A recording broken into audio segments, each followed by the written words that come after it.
যেন শুরু হয়েও হলো না। এক কথায় এমনটাই বলা যায় অমর একুশে বইমেলার প্রথম দিনটিকে।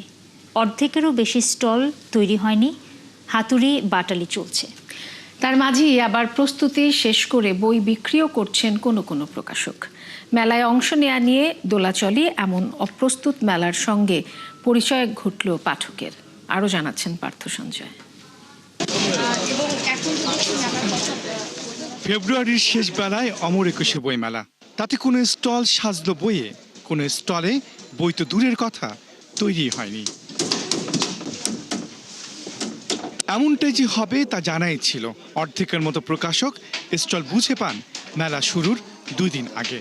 আবার নতুন শর্তে কোনো কোনো প্যাভিলিয়নকে ভেঙে নতুন করে স্টলে রূপ দিতে হয়েছে। প্যাভিলিয়নের কাজ সম্পূর্ণ শেষ হয়ে গেছিল, তারপরে যখন বাংলা একাডেমি এরা সিদ্ধান্ত নিল যে এইভাবে প্যাভিলিয়ন দেওয়া যাবে না, তারপরে আমার ভাঙ্গিয়া এটা নতুন করে ঘুরতেই একটু হয়ে গেছে, দেরি হয়ে গেছে। এই প্যাভিলিয়ন ছিল, প্যাভিলিয়নের জায়গাটায় স্টল করে দেওয়া হয়েছে, সেই জন্য দেরিতে কাজ ধরায় কাজটা কমপ্লিট করতে কম দেরি হলো আর কি। শুরুর দিনে বইমেলার এমন অপ্রস্তুত শুরুটা নিয়ে আক্ষেপের কথা জানান এই প্রকাশক।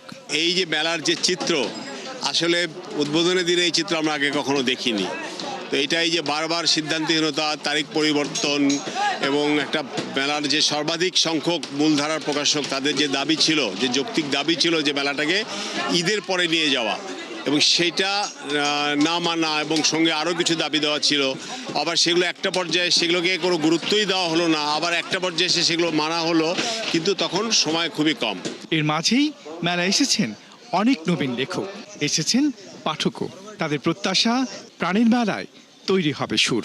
নানা রকমের চড়াই উত্তরের মধ্য দিয়ে মেলাটি অন্তত আজকে শুরু করা গেছে, এবং সেটা ফেব্রুয়ারি মাসে। এটি একটি আমার কাছে একজন লেখক হিসাবে যে ভালো ব্যাপার। আমরা জানি এটা সিয়ামের মাস, এই মাসে আমাদের পাঠকদের মিছিল কতটুকু হবে, কতটা ভিড় জমবে, কিংবা এই যে গ্যাদারের যে ব্যাপারটা, এটা কিন্তু আমরা আসলে পাবো কি পাবো না বুঝতে পারছি না, আমরা আশঙ্কার মধ্যে আছি। আমার 2টি বই এই বইমেলায় পাওয়া যাবে। একটি হচ্ছে দেশ পাবলিকেশনসের, সেটা হচ্ছে দুঃখ জলে সুখ ডাঙা, আর নতুন আরেকটি বই এই বইমেলা আসবে এবার, সেটা হচ্ছে বসন্তে মিশে থাক সেসব দিন।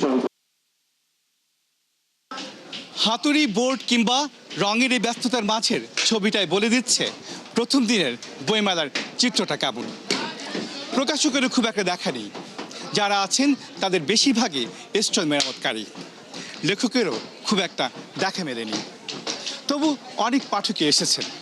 তবু আশা যত দিন যাবে ততই জমে উঠবে অমর একুশে বইমেলা। পার্থ সঞ্জয়, ৭১, ঢাকা।